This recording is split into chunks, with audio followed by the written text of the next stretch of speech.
Hi everybody, let's take another look at some of these vintage Gothic romance paperbacks. I've been collecting these for a while. I didn't think I'd have enough books to make this many videos, but I keep picking them up, so I figured I'd keep showing them on video. So I've got a few new ones in the Easy Eye format. This is a format used by Lancer and Magnum, who are both publishers from Prestige Publishing House. This one is House of Mirror Images by Daoma Winston. Frightened Heroine. This one is about twins. I haven't read it yet. Nice house in the background, yeah. Nice tree there, and the classic framed front cover, which I like. Then we've got A Touch of the Witch by June Wetherell. The house is a bit of an old barn in this one, but I like the fact that it's on a hill and the heroine is modernly dressed. Again, that's got the white framed cover and the nice font that they all use. This one is called Mass for a Dead Witch by Alicia Grace. I don't know if that's a real person or not. This artist does a lot of Gothic covers, very consistent in his artwork. White dresses, blue foggy background, spindly grass with flowers on it. That's called Mass for a Dead Witch. Using the word, referencing witches seems to be very popular in Gothic romances as a sub-genre, so I'll find out when I read that one. I haven't read it yet. And then the last one in this small series is Miriam Lynch, who writes a lot of books with a supernatural theme. Journey into Twilight. This one's got a rather familiar looking house, and there's a sinister man in this, which is one of the check boxes for a Gothic romance: fleeing heroine, house with a window, and occasionally a sinister man. That's called No Place to Run. So there's a set of 4 there, which, as you can see, will look very nice with my existing collection. There's something very satisfying about them all looking the same. I worry that that's my criteria for choosing which books to buy, is whether they look nice on the shelf or not. But you know what? So what? Let's move on to some other ones. This is also an Easy Eye, but Lancer didn't do all their covers with the border style. This is called Horror House, which is a very blunt title for a Gothic romance. It's not a very romantic title. The heroine's running away from what looks like a city town hall. That looks like a municipal building. Nice trees, nice sky, nice heroine, pretty good. This is another fat one. This will go in my series of fat books. Again, I'm presuming, yeah, the text is huge. So it may look fat, but there's not necessarily a lot to read in there. But that's a really nice copy. Just such a strange title. I can't get over how brutal that sounds. Here's the one. I'm starting to forget which ones I've filmed before. I don't think I've shown this one. Madness at the Castle by Susan Claudia. I don't think that's a real person. Lovely illustration of a castle on a hill. This is from Signet. They don't have the same consistency of quality in their Gothics. Again, it says it's got large type again. Let's just see if Susan Claudia is a real person. Oh, it says she's copyrighted it under her name, so maybe she is. But yeah, that is a nice cover, and the story wasn't bad in that one either, actually. So there's another one. A couple more minor ones. This is another Magnum, and Talmage Darkover Arcadia. I thought that was Arcadia, but when I reread it, there's no R, so it's Arcadia. This shows a heroine in a wheelchair, which is nice to have some diversity.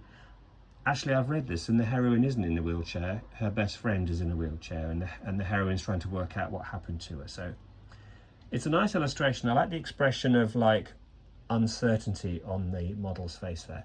The house looks enormous, and there's a lake, and the wheelchair is very well painted. So full marks to the artist there for diversity.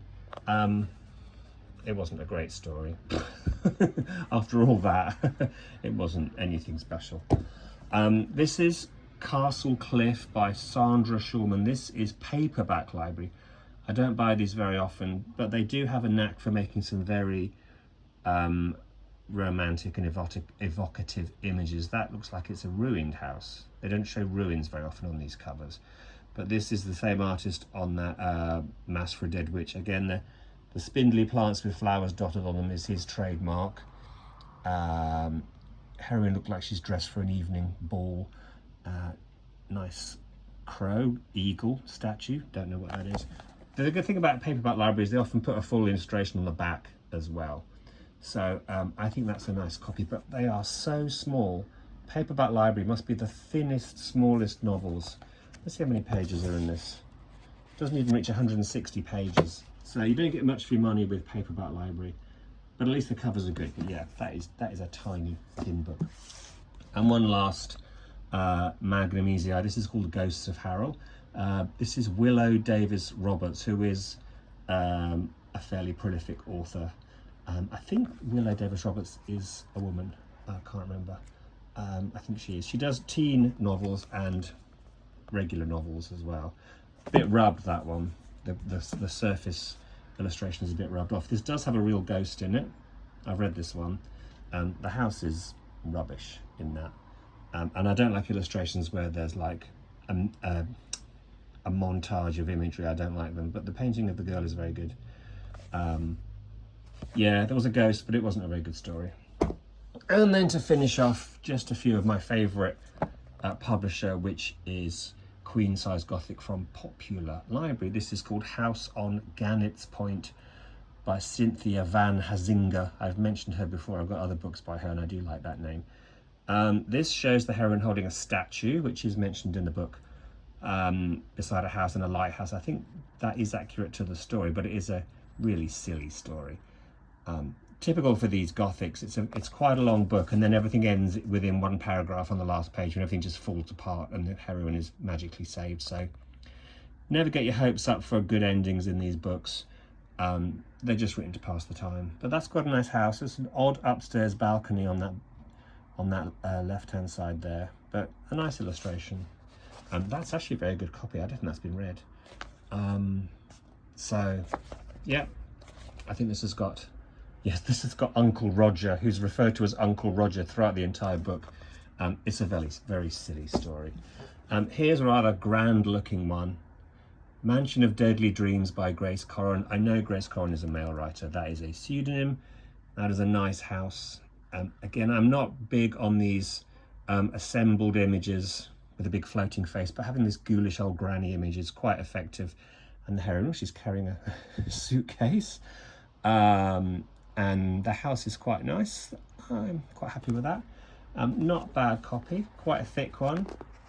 Popular Library often do a lot of pages, and that is quite a nice edition. And then finally for this video, this is the last recent one I've got, Midnight Sailing by Susan Hufford, which is a departure from the creepy house because it's set aboard a ship. But it does have a light in the window. How about that? They still got their bonus points. It's a light in a porthole rather than a light in an upstairs window. The heroine is fleeing. Sinister man might be dropping that lifeboat on her head. Who knows? But I read that and it was quite fun because once you're on a cruise ship, you can't escape. So she was menaced on a cruise ship and there's no way off. Does someone get thrown overboard? What do you think? Well, read it and find out. But a really nice cover. And that's the current haul. I shall leave it there.